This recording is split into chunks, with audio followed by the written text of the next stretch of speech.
Salut tout le monde. Habituellement, j'essaye de varier les sujets entre les vidéos, mais aujourd'hui, à cause de vous, je vais être encore obligé de parler refroidissement. Dans la vidéo précédente, j'ai parlé de mon système d'aquarium pour processeur que j'ai utilisé pour refroidir un PC avec des glaçons, le CPU Quarium. Petite expérience, donc je vous mettrai le lien de cette vidéo dans les fiches. Et vous avez été nombreux, comme à chaque fois que je fais une vidéo qui parle refroidissement, à me parler des modules Peltier, et tu devrais essayer de faire une vidéo avec des modules Peltier, etc. etc.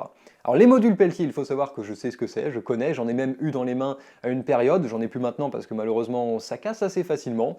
Mais les modules Peltier pour refroidir son PC, ça ne fonctionne pas. Dans cette vidéo, donc qui va être une vidéo théorique, on va voir pourquoi est-ce que la théorie nous montre que refroidir un PC avec des modules Peltier, c'est vraiment pas une bonne idée. On va pas avoir de pratique dans cette vidéo, il faudrait que je fasse une prochaine vidéo éventuellement pratique pour confirmer ce que nous dit la théorie.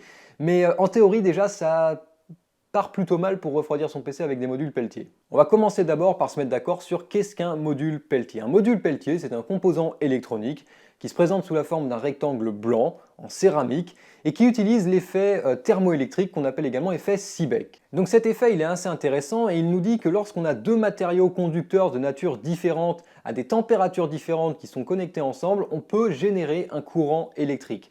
En gros, ce que permet de faire un module Peltier, c'est de générer de l'électricité à partir de la chaleur. Mais le module Peltier est également capable de faire l'inverse, et c'est souvent pour ça qu'on entend parler du module Peltier, parce qu'il est capable de faire du froid avec de l'électricité. Mais on va en parler un petit peu après. Donc tout d'abord, commençons par la capacité du module Peltier à produire de l'électricité. Donc c'est pas quelque chose qu'on utilise pour refroidir nos PC, parce que le rendement n'est pas assez bon, donc on n'arrive pas à extraire suffisamment d'énergie. En revanche, donc c'est directement l'effet Seebeck, c'est ce qu'on utilise pour certaines applications, comme par exemple les générateurs thermoélectriques à radioisotope, qui utilisent donc cet effet combiné avec un cœur radioactif, avec des éléments radioactifs, pour produire de la chaleur et directement convertir cette chaleur en électricité. C'est ce qu'on utilise dans certaines sondes spatiales ou dans certains rovers martiens par exemple, pour produire de l'électricité, ce qui est une sorte de mini-réacteur nucléaire ultra simplifié. Ça marche assez bien, le souci c'est le rendement qui n'est pas très bon, donc on ne peut pas produire beaucoup d'électricité, et dans le cas où on voudrait refroidir un PC, on ne pourrait pas extraire beaucoup de chaleur et la transformer en électricité, donc ça ne servirait pas à grand chose, on irait à la surchauffe. L'effet qu'on utilise, c'est l'effet inverse, c'est souvent pour ça qu'on utilise des modules Peltier, c'est pour produire du froid avec de l'électricité. Enfin pas vraiment en fait. Ce que va faire un module Peltier, c'est que quand on va alimenter un module Peltier, il va créer une différence de température. C'est-à-dire que la température entre les deux faces du module Peltier va changer. Il y a une face qui va se refroidir, et il y a une autre face qui va se réchauffer. Ce que va faire le module Peltier, en fait, c'est prendre la chaleur d'un côté et la mettre de l'autre. Et c'est ça que fait un module Peltier lorsqu'il est alimenté, c'est il prend la chaleur d'un côté, il la met de l'autre. Donc effectivement, on a une face froide qui peut être extrêmement froide, on peut avoir une différence de température très importante, on peut descendre à des températures largement négatives avec un module Peltier, mais en contrepartie, toute l'énergie qu'on a extraite d'un côté, on la retrouve de l'autre côté, et donc on a une face qui va devenir de plus en plus chaude. Donc j'en profite pour faire un rappel de physique essentiel, c'est qu'on ne peut pas générer d'énergie, on ne peut pas créer de l'énergie à partir de rien, et on ne peut pas non plus faire disparaître de l'énergie. Ce qui veut dire que donc dans le cas de notre module Peltier, la chaleur qui était contenue du côté qui est maintenant devenu le côté froid, elle n'a pas disparu, elle est juste du côté chaud. Quand on parle d'utiliser un module Peltier dans un PC, on parle généralement de caler ce module Peltier entre le processeur et le dissipateur, avec la face froide du module Peltier contre le processeur, ce qui paraît logique. On a une face qui peut descendre à des températures négatives, si on la colle contre le processeur, ça va permettre de refroidir le processeur. Ça c'est en théorie, mais dans la pratique il y a plusieurs problèmes. Problème numéro 1, c'est que votre processeur produit une certaine quantité d'énergie sous forme de chaleur. On exprime ça généralement sous forme du TDP, donc le TDP c'est la puissance thermique dissipée par le processeur. Généralement les processeurs sont avec des TDP aujourd'hui autour de 95 watts, donc ce qui est déjà assez important. Ce qui veut dire que votre processeur, à fond, il y a 95 watts d'énergie sous forme de chaleur qui va être produite par votre processeur. 95 watts, ça correspond à 95 joules par seconde, et cette énergie, il faut la dissiper. Et donc ça, c'est le premier point, c'est qu'un module Peltier ne va pas faire disparaître cette énergie. On va prendre pour cette vidéo l'exemple d'un processeur avec un TDP de 95 watts, qui est assez classique.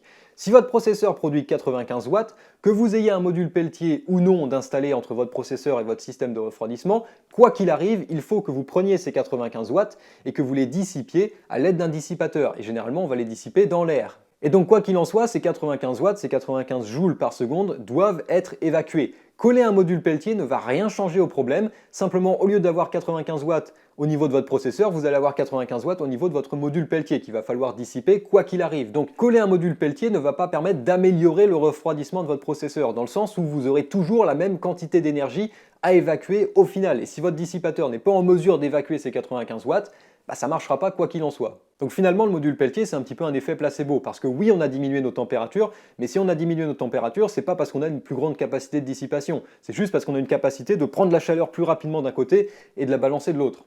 Et ça, c'était le problème numéro 1. Passons maintenant au problème numéro 2. Trouver un module Peltier suffisamment puissant. Le problème qu'il y a, c'est qu'un module Peltier, il a une limite, c'est-à-dire que la quantité d'énergie qu'il est capable de prendre d'un côté et d'envoyer de l'autre, elle a une certaine limite. Il y a un moment où le module Peltier risque de saturer. Donc il faut trouver un module Peltier qui soit suffisamment puissant pour pouvoir évacuer 95 watts de chaleur. Et 95 watts, c'est pas mal. Et pour faire un module Peltier suffisamment performant, il y a deux solutions. Soit agrandir physiquement la taille du module. C'est bien, mais dans le cas d'une application où on voudrait refroidir un processeur, ça ne marche pas parce qu'on est limité par la taille du processeur lui-même. Si on fait un module Peltier qui est plus gros que le processeur, ça ne sert à rien parce qu'il ne va même pas toucher le processeur. Et la deuxième solution, c'est d'augmenter le courant. Il faut savoir que l'efficacité, ou plutôt la quantité de chaleur qu'un module Peltier est capable de déplacer, cette quantité de chaleur est directement proportionnelle au courant, c'est-à-dire au flux d'électrons qui circulent dans le module Peltier. Plus le courant qui va circuler dans le module Peltier va être important, plus la quantité de chaleur qui va être déplacée va être importante.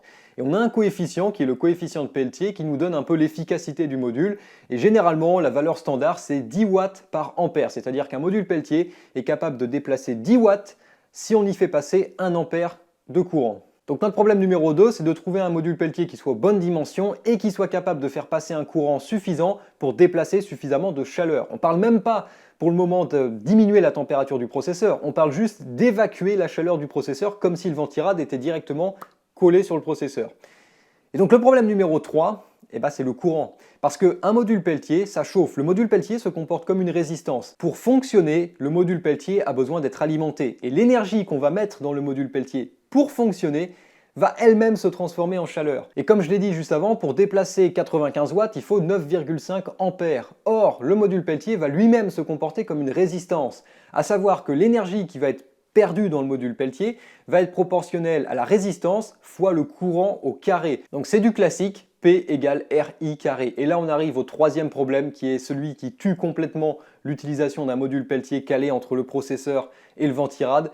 C'est que le module Peltier en lui-même va chauffer beaucoup trop. Parce que plus vous allez vouloir baisser les températures, plus vous allez devoir augmenter le courant qui circule dans votre module Peltier, et plus vous allez augmenter le courant qui circule dans votre module Peltier, plus vous allez augmenter les pertes, donc qui sont des pertes joules tout simplement, donc des pertes d'énergie dans le module Peltier, donc plus votre module Peltier va consommer et plus votre module Peltier va lui-même chauffer. Et on va tourner en fait dans une sorte de cercle vicieux, ce qui veut dire que si on prend un exemple tout con, refroidir notre processeur de 95 watts, pour avoir un module Peltier capable de déplacer 95 watts, le module Peltier en lui-même doit consommer près de 200 watts. Et il est là le problème majeur des modules Peltier, c'est que si vous voulez un module Peltier suffisamment performant pour pouvoir dégager la chaleur produite par un processeur, le module Peltier doit consommer plus que le processeur en lui-même, largement plus. Donc non seulement vous allez augmenter la consommation de votre PC, vous allez rajouter 200 watts de consommation, mais surtout vous allez avoir 200 watts de chaleur en plus à évacuer. Donc au lieu d'avoir un ventirad ou un système de water cooling capable d'évacuer 100 watts, 95 watts, il va devoir maintenant en évacuer 295.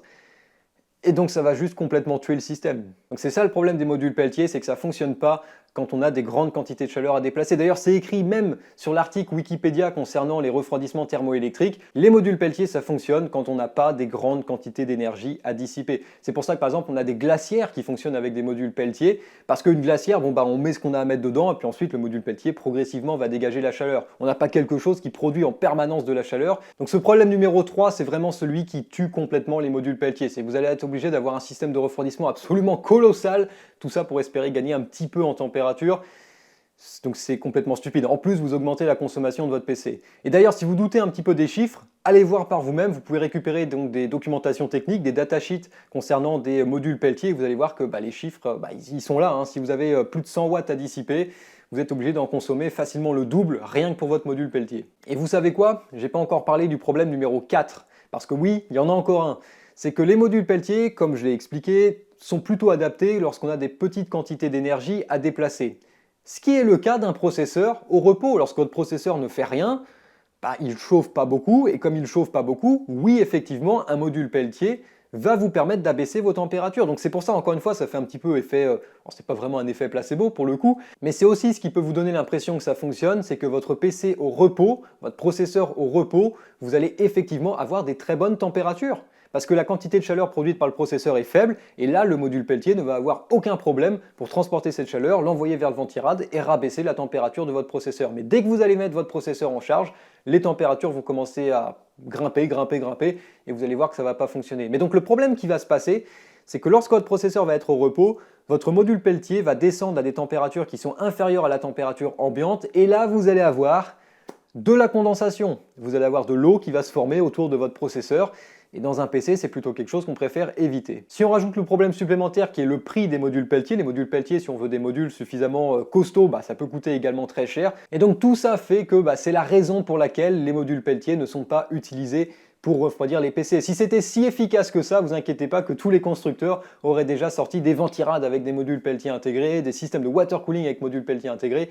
Mais malheureusement, c'est pas si simple que ça. Certains ont peut-être déjà également vu sur internet des ventirades avec un module Peltier et un water block de coller dessus. L'idée, c'est de faire passer l'eau d'une boucle de water cooling à travers ce water block qui est en contact avec la face froide du module Peltier pour que celui-ci dissipe donc la chaleur et refroidisse en fait l'eau de la boucle de water cooling.